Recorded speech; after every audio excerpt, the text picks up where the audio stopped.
Hello everyone, my name's Chromados and you're watching The Terrarium Man.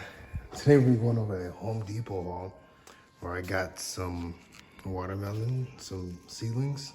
There's 4 in here for the price of 1. It's always a great deal, you know. Here is some heirloom black diamond watermelon. Now, these I'm really excited about. I'm going to be planting them on my patio container gardening. I'll be showing you all how I do that.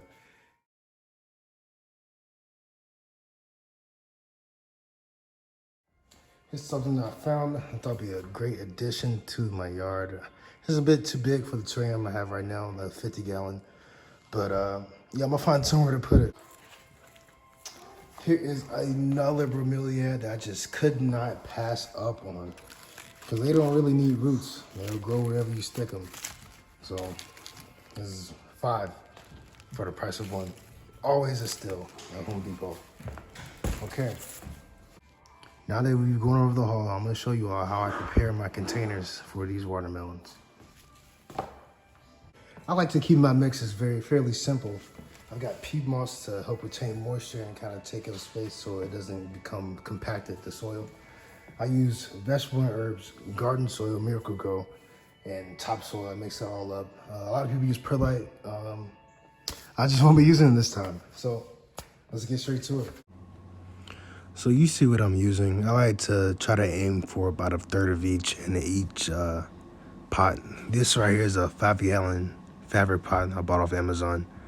They're fairly cheap and also large enough to retain all the moisture and nutrients these watermelons should need through fruiting, which is why we're growing them, right?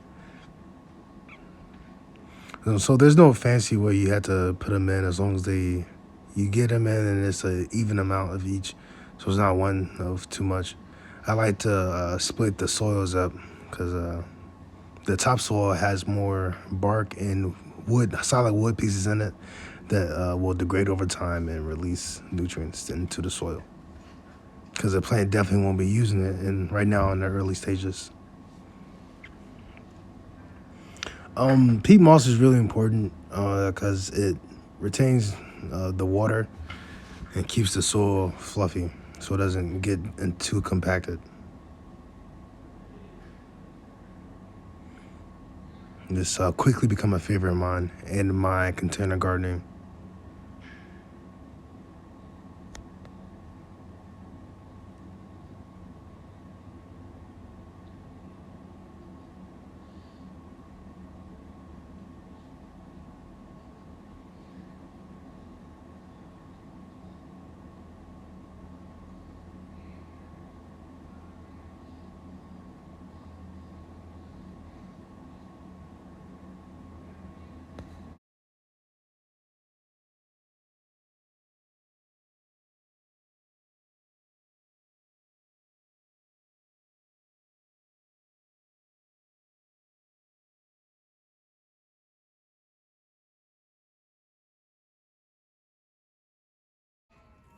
Two healthy plants for the price of 1. I mean, honestly, you can't beat it. I appreciate whoever stuffed the seeds into the same pot.